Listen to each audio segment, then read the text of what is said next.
ஓம் சாய்ராம். சகலம் சாய்பாபா நேயர்களுக்கு என்னுடைய அன்பான வணக்கங்கள். ட்ரீம் இஸ் அ லாங்குவேஜ் அப்படின்னு நான் நிறையா வாட்டி சொல்லியிருக்கேன். கனவு மூலியமாக பாபா நமக்கு ஏதோ ஒரு விஷயத்த சொல்ல வருவார். ஆனால் அந்த கனவை என்றைக்குமே அலட்சியப்படுத்தாதீங்க அப்படின்னு சொல்லிட்டு, அந்த மாதிரி நம்ம சப்ஸ்கிரைபர் ஒருத்தங்களுக்கு நடந்த ஒரு கனவு மூலிமா பாபா என்ன சொன்னார் அப்படிங்கிற விஷயத்தை தான் இன்றைக்கி ஒரு மிராக்கலாக பார்க்க போகிறோம். வீடியோக்குள்ளே போகிறதுக்கு முன்னாடி சேனலை சப்ஸ்கிரைப் பண்ணிவிட்டு வீடியோவை லைக் பண்ணிடுங்க. இப்போ நம்ம வீடியோக்குள்ளே போகலாமா? வணக்கம், இது சகலமும் சாய்பாபா.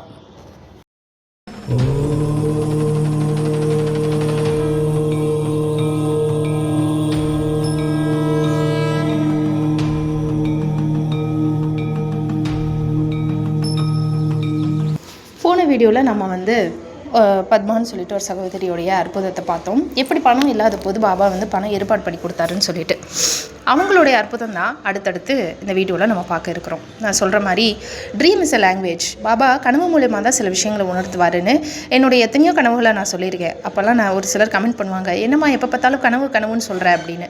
ஆனால் உண்மை என்னென்னா, பாபா தன்னுடைய பக்தர்கள் மூலக்கிட்ட என்றைக்குமே கனவு மூலமாக தான் பேசுவார். பாபா மட்டும் இல்லை, நீங்கள் எந்த இறைவனோட ரொம்ப நெருங்கிய தொடர்பில் இருக்கிறீங்களோ, ரொம்ப கனெக்ஷன் உங்களுக்கு எந்த கடவுளோடு இருக்கோ, அந்த கடவுள் உங்ககிட்ட தான் கனவு மூலமாக தான் பேசுவார். ஓகே, ஸோ நான் அதனால தான் சொல்லுவேன், உங்களுக்கு கனவு வந்துச்சு அப்படின்னா அந்த கனவை என்றைக்குமே அலட்சியப்படுத்தாதீங்க. அது மூலிமா பாபா ஏதோ ஒன்று சொல்ல வராரு அப்படின்னு அர்த்தம் அப்படின்னு நான் நிறைய வாட்டி சொல்லியிருக்கேன். சரி, இப்போ சகோதரிக்கு நடந்த 2 விஷயங்களில் முதல்ல ஒரு கனவு, அந்த கனவை பற்றி பார்ப்போம். இந்த கனவு மூலமா பாபா என்ன சொல்ல வந்திருக்காரு அப்படிங்கிறத நீங்கள் கேட்டிங்கன்னா உண்மையாக அப்படியே ஆடி போயிடுவீங்க. ஓகே, சகோதரிக்கு ஒரு நாள் ஒரு கனவு வருது.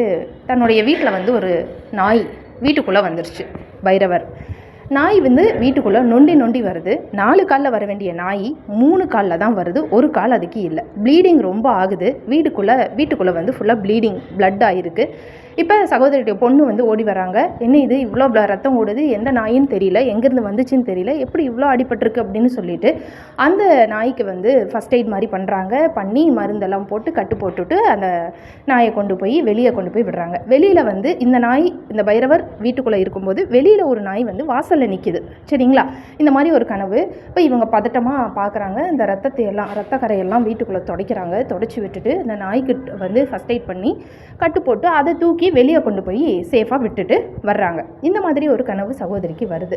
காலையில் வியாழக்கிழமைங்கிற போது இவங்களுக்கு எதுவுமே புரியலை, என்ன கனவு இது அப்படின்னு. ஆனால் ஓரளவுக்கு கொஞ்சம் அவங்களுக்கு பதட்டமாகுது. சரி அப்படின்னு இந்த கனவை பற்றி தன்னுடைய கணவர்கிட்ட அவங்க சொல்லிக்கிட்டு இருந்த ஒரு நேரத்தில், ஒரு 1 மணி நேரத்திலேயே தன்னுடைய மகன் காலேஜுக்கு வேலைக்கு கிளம்பி போய்கிட்டு இருந்த வழியில் ஃபோன் வருது. தன்னுடைய மகனுக்கு ஆக்சிடெண்ட் ஆகிருச்சு அப்படின்னு சொல்லிட்டும், அவருக்கு காலில் அடிபட்டிருக்கு அப்படின்னு சொல்லி வருது. இதை கேட்டதும் அடிச்சு பிடிச்சி பதறி போன சகோதரி போய் மகனை பார்க்குறாங்க, கூட்டிகிட்டு வராங்க. அதுக்கப்புறம் ஃபஸ்ட் எய்ட் பண்ணி ஹாஸ்பிட்டலுக்கு போகிறாங்க, ட்ரீட்மெண்ட் பண்ணுறாங்க. காலில் நல்ல பலத்தை அடி, ஆனாலும் பெருசாக பயப்படுற அளவுக்கு எதுவும் இல்லை. ஸோ எல்லா ட்ரீட்மெண்ட்டும் பண்ணிவிட்டு ஊசி மருந்து மாத்திரையெல்லாம் பண்ணிவிட்டு வீட்டுக்கு கூப்பிட்டு வந்துடுறாங்க.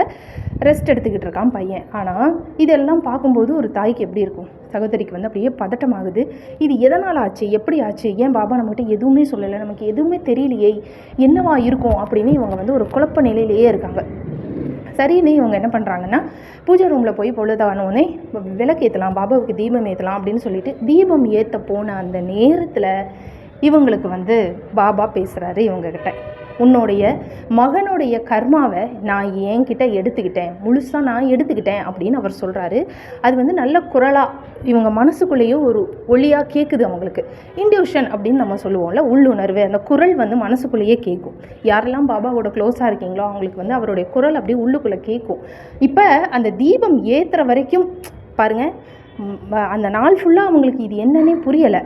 ஆனால் கரெக்டாக பாபாவுக்கு தீபம் ஏற்ற போகும்போது இவங்களுக்கு திடீர்னு ஒரு குரல் கேட்குது, உன் மகனுக்கு பெரிய அளவில் கர்மா இருந்தது, அந்த கர்மாவை நான் எடுத்துக்கிட்டேன் அப்படின்னு அவர் சொல்கிறாரு. அது மட்டும் இல்லாமல் அவனுக்கு ஒரு காலே போயிருக்க வேண்டிய ஒரு சூழ்நிலை, அதிலிருந்து நான் அவனை காப்பாற்றிட்டேன் அப்படின்னு சொல்கிறாரு. அடுத்த நொடி ஃப்ளாஷ் ஆகுது. இந்த பைரவ ரூபத்தில் நொண்டி கால் இல்லாமல் வந்தது இல்லையா, அந்த கனவு இவங்களுக்கு ஃப்ளாஷ் ஆகுது.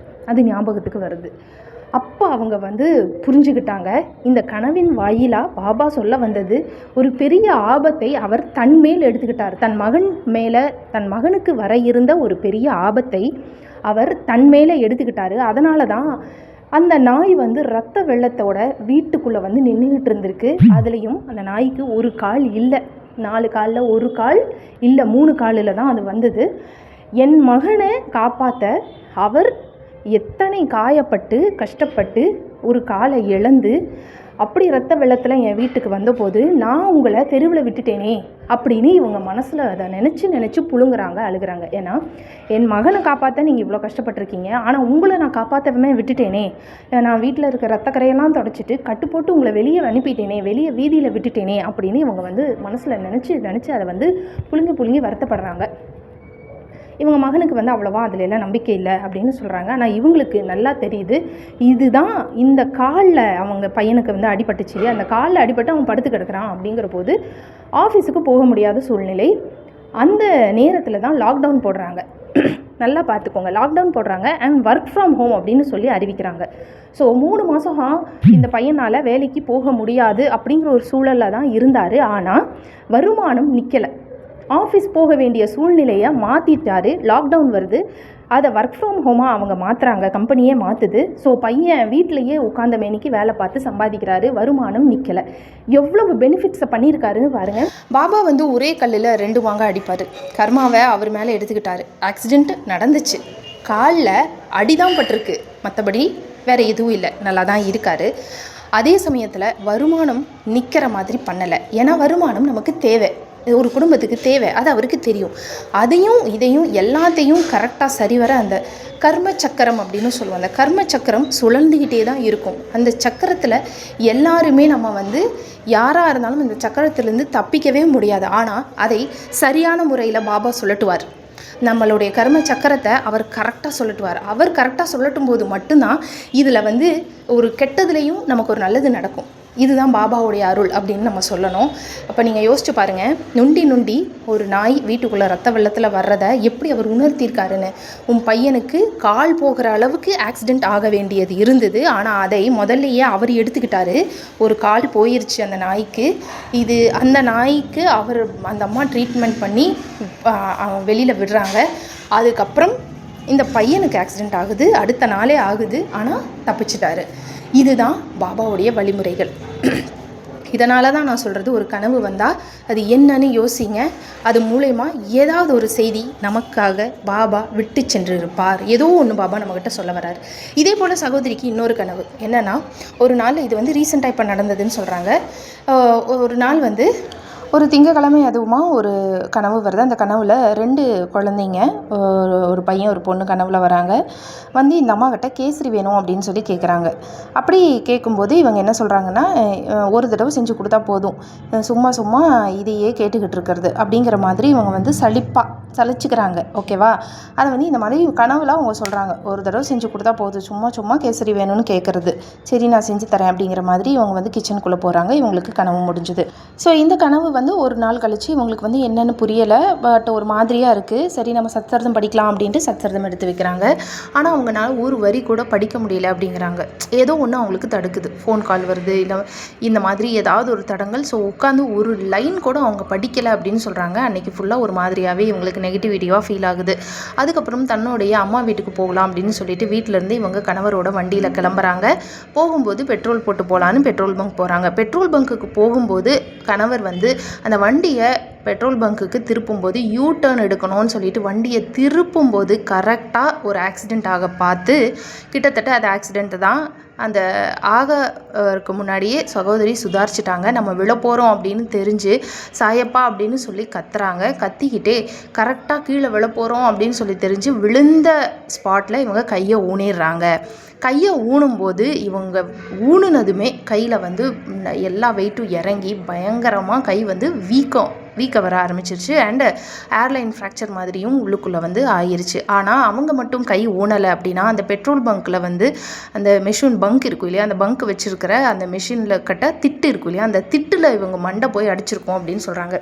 ஏன்னா அந்த இடத்துல தான் அவர் யூ டர்ன் அடிச்சிருக்காரு. ஸோ வண்டியை திருப்பும்போது அந்த திட்டில் நான் விழுந்து என் மண்டையில் அடிபட்டிருக்கோம். மண்டை மட்டும் அவ்வளோ வேகமாக அவங்க போய் அடிச்சிருந்தாங்க அப்படின்னா இன்றைக்கி நான் உயிரோடவே இருந்திருக்க மாட்டேன் அப்படின்னு சொல்கிறாங்க. அந்தளவுக்கு வேகமாக இவங்க ஸ்பின் ஆகி விழுந்திருக்காங்க.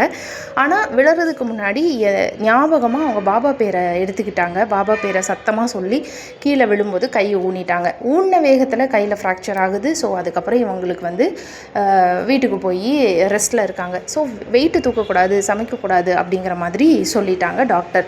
இப்போ இவங்களுக்கு புரியவே இல்லை இது என்ன கனெக்ஷன் அப்படிங்கிறது. இது வந்து இப்போ ரீசெண்டாக ஒரு 10 நாள் தான் ஆச்சுங்கிறாங்க. இது நடந்தே இப்போ தான் நடந்திருக்கு, இந்த மாதம் தான் நடந்திருக்குங்கிறாங்க. இப்போ அவங்களுக்கு வந்து ஞாபகத்துக்கு வருது என்னென்னா, பாபா வந்து கேசரி கேட்டார், நம்ம செஞ்சு கொண்டு போகவே இல்லையே. அதாவது அந்த கனவு மூலயமா பாபா தான் 2 குழந்தைங்க ரூபத்தில் வந்து கேசரி கேட்டிருக்காரு. ஆனால் இவங்க கோயிலுக்கு செஞ்சு கொண்டு போகலை. ஏன்னா அதுக்கு முன்னாடியே ஆக்சிடெண்ட் ஆயிடுச்சு. அந்த வியாழக்கிழமைக்குள்ளேயே இவங்களுக்கு ஆக்சிடெண்ட் ஆயிடுச்சு. ஆனதுக்கப்புறம் இவங்களுக்கு ஞாபகம் வருது. அப்போது ஒரு நாள் இவங்க கணவர் என்ன சொல்கிறாருன்னா, இன்றைக்கி வந்து கணவருடைய பிறந்த நாள் அன்னைக்கு. ஸோ அன்னைக்கு இவங்களுக்கு நினைவு வருது, பாபா கேசரி கேட்டார்ல, ஸோ ஓகே உங்கள் பிறந்த நாளும் வியாழக்கிழமையும் ஒன்றா வருது, அதனால் நீங்கள் கோயிலுக்கு கேசரி செஞ்சு கொண்டு போங்க அப்படின்னு சொல்லிட்டு இவங்க சொல்ல கணவரே தன் கையால் கேசரி கிண்டி கோயிலில் கொண்டு போய் 20 பேர்த்துக்கு அதை தானமாக வழங்குறாங்க.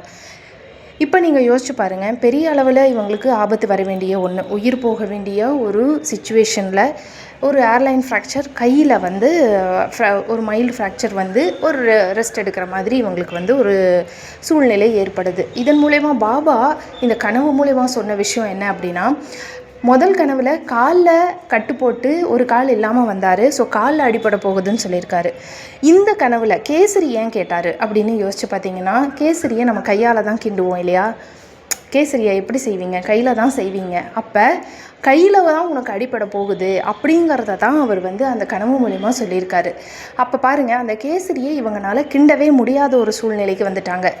அடுத்தது ஏன்னா சமைக்கவே முடியாது அப்படிங்கிற மாதிரி கை வந்து அடிபட்டிருக்கு. அப்போ பாபா இதை தான் அந்த கனவு மூலமா சொல்ல வந்திருக்காரு. இதில் அவங்க கேசரி செஞ்சு கொண்டு போயிருந்தாலும் கொண்டு போகலைனாலும் இது நடந்திருக்கும். ஏன்னா பெரும்பாலானதை அவர் தன் மேலே எடுத்துக்கிட்டு சின்ன அளவில் தான் கொடுக்குறாரு. இப்போ சகோதரிக்கே புரியுது, பெரிய அளவில் ஏதோ நமக்கு ஆபத்து வர வேண்டிய இருந்ததை பாபா வந்து சின்ன அளவில் கொடுத்து இப்போ ரெஸ்ட்டில் வச்சுருக்காரு அப்படிங்கிறது. இதை தான் நான் ஒவ்வொரு தடவையும் சொல்கிறது. கனவு அப்படிங்கிறது ஒரு மொழி, அது கடவுளின் மொழி. Dream is a language. அவர் ஏதோ ஒன்று சொல்ல வராரு, ஏதோ ஒன்று செய்யணும்னு சொல்கிறாரு. அவர் என்ன செய்ய சொல்கிறாரோ அதை உடனடியாக செஞ்சுருங்க. என்ன சொல்கிறாரோ அதை உடனே புரிஞ்சுக்கிட்டு அதன்படி உங்கள் தவறுகளை எல்லாம் திருத்திக்கிட்டு கரெக்டான வழியை பிடிச்சிங்கன்னா கண்டிப்பாக பாபா உங்களை காப்பாற்றுவார். நம்ம தப்பிச்சுக்கலாம். ஏன்னா பாபா கனவு மூலமா சொல்ல வர விஷயமே அடுத்து நமக்கு நடக்க போகிற விஷயத்தை தான் அவர் சொல்ல வராரு அப்படிங்கிறதான் இங்கே அங்கே மேட்ரே. அதனால் இந்த விஷயத்தை உங்கள்கிட்ட நான் ஷேர் பண்ணிக்கிட்டேன். நிறைய பாபா பக்தர்களுக்கு இந்த மாதிரி கனவு வர்றது உண்டு. அந்த கனவை நீங்கள் சரிவர புரிஞ்சுக்கிட்டீங்கன்னா போதும், பாபா கூட உங்களுக்கான ஒரு கனெக்ஷன் வந்து கண்டிப்பாக ஏற்படும். ஸோ இந்த 2 ஆபத்துகளை பாபா எப்படி முன்கூட்டியே காட்டி கொடுத்துருக்காரு பாருங்கள். 2 ஆபத்து தன் மகனுக்கு தனக்கு 2க்குமே கனவு கொடுத்துருக்காரு. கனவில் வந்து காலில் அடிபட போகுதுன்னு சொல்லியிருக்காரு, இன்னொரு கனவில் கையில் அடிபட போகுதுன்னு சொல்லியிருக்காரு. இந்த 2த்துலேயுமே காமனான விஷயம் என்ன அப்படின்னு பார்த்தீங்கன்னா, பெரிய அளவில் வர வேண்டிய ஏதோ ஒரு ஆபத்தை அவர் தன் மேலே எடுத்துக்கிட்டு சின்ன அளவில் தான் இவங்களுக்கு கொடுத்துருக்காரு. இதை நீங்கள் ஒவ்வொரு நிமிஷமும் மனசில் வச்சுக்கணும். உங்களுக்கு இந்த நிமிஷம் ஏதாவது ஒரு கஷ்டம் இருக்குது அப்படின்னா அந்த கஷ்டத்தில் ஒரு 10% தான் நீங்கள் அனுபவிச்சுக்கிட்டு இருக்கீங்க, மித்த 90% அவர் எடுத்துக்கிட்டாரு. அதனால் அதை நீங்கள் தாராளமாக அந்த கஷ்டத்தை தாங்கிக்கலாம். அந்த தாங்கிக்கிற தெம்பும் சக்தியையும் பாபா உங்களுக்கு நிச்சயமாக கொடுப்பாரு அப்படிங்கிறத இந்த வீடியோ மூலமாக சொல்லிவிட்டு இந்த வீடியோவை முடிச்சுக்கிறேன். எப்படி இருந்துச்சுன்னு சொல்லிவிட்டு வீடியோவை லைக் பண்ணிவிட்டு ஷேர் பண்ணுங்கள், கமெண்ட் பண்ணுங்கள். மீண்டும் நம்ம இன்னொரு வீடியோவில் சந்திக்கலாம். நன்றி, வணக்கம். ஓம் சாய்ராம். ஸ்ரீ சாயியை பணிக. அனைவருக்கும் சாந்தி நிலவட்டும். ஜெய் சாய்ராம்.